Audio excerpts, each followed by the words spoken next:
آیا تا به حال فکر کردید که چطور میتونید مغز خودتون رو به گونه‌ای تربیت کنید که حتی در شرایط سخت هم بهترین تصمیمات رو بگیرید؟ توی این ویدیو قرار شما رو با یکی از بزرگترین توانایی‌های مغز خودتون آشنا کنیم که میتونه به شما کمک کنه همیشه در حال رشد و پیشرفت باشید. اگه میخواید بدونید که چطور میتونید به بهترین نسخه خودتون تبدیل بشید، تا آخر ویدیو با من همراه باشید. به این ویدیوی جدید از کانال اسرار موفقیت خوش اومدید. چرا همیشه باید در حال یادگیری باشیم؟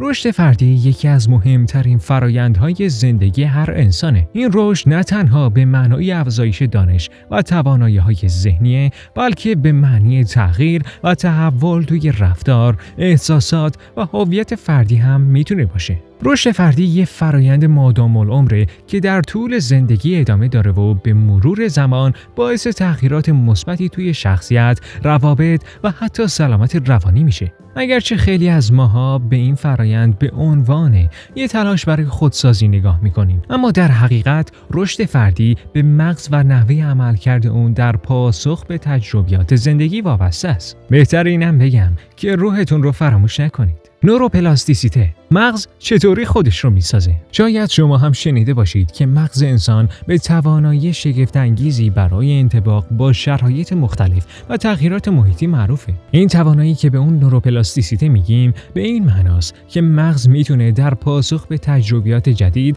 مسیرهای عصبی جدید رو بسازه یا مسیرهای عصبی موجود رو تقویت کنه. به عبارت ساده‌تر، هر بار که شما چیز جدیدی یاد میگیرید یا تجربه‌ای تازه دارید، مغز شما با ایجاد تغییرات توی ساختار خودش به این تجربیات پاسخ میده. برای مثال، وقتی مهارت جدید مثل یادگیری زبان یا نواختن ساز رو آغاز میکنید، مغز شما در ابتدا کمی سردرگمه، اما با تمرین و تکرار ارتباطات عصبی جدیدی شکل میگیره که در نهایت باعث میشه این مهارت‌ها به صورت طبیعی‌تر و سریع‌تر انجام بشن. این فرایند نشون دهنده اینه که ما همیشه در حال رشد و تغییر هستیم و هیچ وقت دیر نیست که شروع به توسعه خودمون کنیم. اما باید بدونید فرصتی که الان براتون پیش میاد با فرصتی که بعداً بخواد پیش بیاد کاملا متفاوته. شما الان نسبت به آینده خودتون جوان‌تر هستید. قاعدتاً یادگیری و تغییر الان خیلی راحت‌تر انجام میشه نسبت به آینده. شاید الان به خودتون بگید که سنی از هم گذشته و دیگه نمیتونم.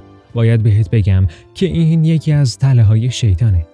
گذشته اسمش روشه. گذشته. تنها کاری که میتونی بکنی اینه که از گذشتت درس بگیری برای آینده و به فکر ساخت آیندت باشی. آیندت هم با همین زمان حال ساخته میشه.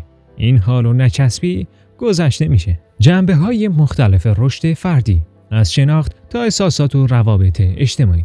رشد فردی به تنهایی به افزایش توانایی‌های فیزیکی یا ذهنی محدود نمیشه، بلکه جنبه‌های مختلفی داره که توی شکل‌گیری شخصیت و هویت ما مؤثرن. این جنبه‌ها شامل ابعاد شناختی، عاطفی، اجتماعی و عصبی میشن که هر کدوم نقش اساسی توی فرایند رشد فردی دارن. شماره 1، جنبه شناختی، درک خود و ارزیابی زندگی. یکی از مهمترین جنبه‌های رشد فردی خودآگاهیه. خودآگاهی به معنای توانایی درک و شناخت خود، تفکر درباره اعمال و تصمیمات خود و ارزیابی اونها در راستای بهبود مستمره. این جنبه از رشد فردی شامل ارزیابی خود از دیدگاه گذشته، حال و آینده است. هرچی فرد بتونه به طور عمیق‌تر و دقیق‌تر به خودش نگاه کنه، توانایی این رو داره که نقاط قوت و ضعف خودش رو شناسایی کنه و برای بهبود اونها گام برداره. یکی از ابزارهای مهم توی این زمینه حافظه زندگی نامه‌ایه. این حافظه به ما کمک میکنه که داستان زندگی خودمون رو از زاویه جدید نگاه کنیم و تجربیات گذشتمون رو به گونه‌ای متفاوت تحلیل کنیم. این ارزیابی میتونه به ما در گرفتن تصمیمات بهتر توی آینده کمک کنه. رشد فردی تنها به شناخت خودمون محدود نمیشه، بلکه باید به نحوه تعامل و ارتباط با دیگران و مدیریت احساسات خودمون هم توجه داشته باشیم. شماره 2، جنبه اجتماعی عاطفی، تعامل با دیگران و مدیریت احساسات. روابط اجتماعی و هیجانات نقش خیلی مهمی توی روند رشد فردی دارن. توانایی کنترل و تنظیم هیجانات، ارتباطات مؤثر با دیگران و شناسایی نیازهای اجتماعی خودمون از مهمترین ویژگی‌های فردی هستند که باید توی این فرآیند رشد پرورش پیدا کنند. برای مثال، مدیریت استرس یا توانایی حل تعارضات روابط فردی میتونه تأثیر زیادی توی کیفیت زندگی فردی داشته باشه. از طرف دیگه، ذهنیت‌سازی یا توانایی قرار دادن خودمون توی موقعیت دیگران هم از جنبه‌های کلیدی رشد اجتماعی عاطفیه. فردی که میتونه به احساسات دیگران حساس باشه و درک درستی از اونها داشته باشه، روابط بهتری با اطرافیان خودش میتونه برقرار کنه. مورد سوم، جنبه عصبی، نواحی مغزی و هویت شخصی. همونطور که قبلا اشاره شد، مغز نقش اساسی توی فرآیند رشد فردی داره. تحقیقات نشون دادن که برخی از نواحی مغزی به ویژه در شکل‌گیری هویت فردی نقش مهمی ایفا می‌کنن. دو ناحیه مغزی معروف که توی این زمینه شناسایی شدن، این دو موردیه که براتون به نمایش در میاد. این قسمت‌های مغز توی فرآیندهای پیچیده‌ای مثل شناسایی خود، تجزیه و تحلیل تجربیات زندگی و تعاملات اجتماعی نقش دارند. با تقویت این بخش‌ها از مغز و تمرینات ذهنی و عاطفی میتونیم هویت شخصی خودمون رو بهبود ببخشیم و به درک عمیق‌تری از خودمون برسیم. استراتژی‌های مؤثر برای رشد فردی. چطوری میتونیم به بهترین نسخه خودمون برسیم؟ برای اینکه رشد فردی داشته باشیم، باید برنامه‌ریزی و استراتژی‌های مشخصی رو در نظر بگیریم. در این قسمت چند تا راهکار برای توسعه شخصی آوردیم. شماره 1، تعیین اهداف مبتنی بر علم و واقعیت. هدف گذاری یکی از مؤثرترین راه‌ها برای پیشرفت در زندگیه. اما هدف گذاری باید واقع بینانه و بر اساس نقاط قوت و ضعف شما باشه. به عبارت دیگه، اهدافی که انتخاب می‌کنید با توانایی‌های شما هماهنگ باشن تا بتونید اونها رو محقق کنید.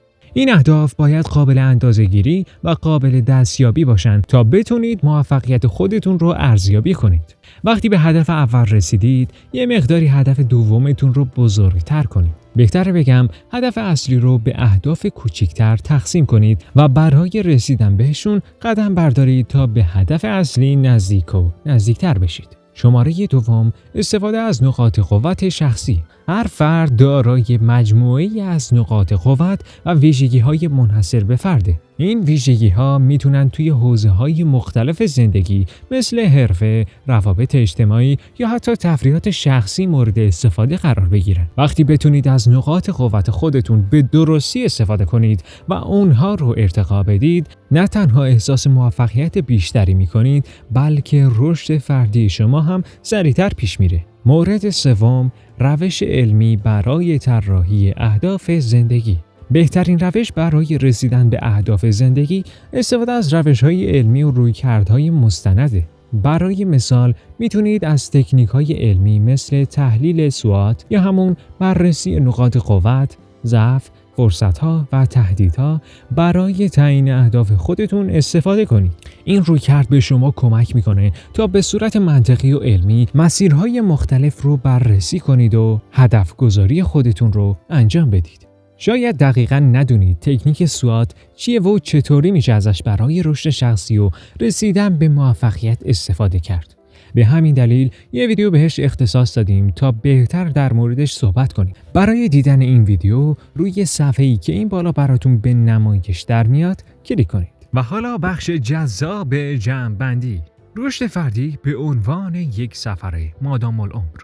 در نهایت باید بگم که رشد فردی یه سفر مادام العمره که در طول زندگی شما به هیچ وجه پایان نداره. این فرایند شامل جنبه‌های شناختی، عاطفی و اجتماعی که همگی تحت تاثیر فعالیت‌های مغز قرار دارند. وقتی که این جنبه‌ها به درستی پرورش داده بشن، فرد توانایی این رو داره که به بهترین نسخه خودش تبدیل بشه و از زندگیش بیشترین بهره رو ببره. توی این مسیر مهمه که همیشه آماده تغییرات و یادگیری‌های جدید باشیم و به خودمون اجازه بدیم که از تجربیات مختلف زندگی بهره برداری کنیم. هر چقدر که بیشتر از ظرفیت‌های خودمون استفاده کنیم و تلاش کنیم که به نسخه بهتری از خودمون تبدیل بشیم، در نهایت زندگی پربارتری خواهیم داشت. اگه میخواید همیشه در مسیر رشد و پیشرفت باشید و از بهترین مطالب برای توسعه خودتون بهره مند بشید، حتما کانال ما رو سابسکرایب کنید. اینجا نکات علمی و عملی برای بهبود خودتون پیدا میکنید که به شما کمک میکنه همیشه یک قدم جلوتر از دیروز خودتون باشید. پس دکمه سابسکرایب رو بزنید تا ویدیوهای بعدی رو از دست ندید.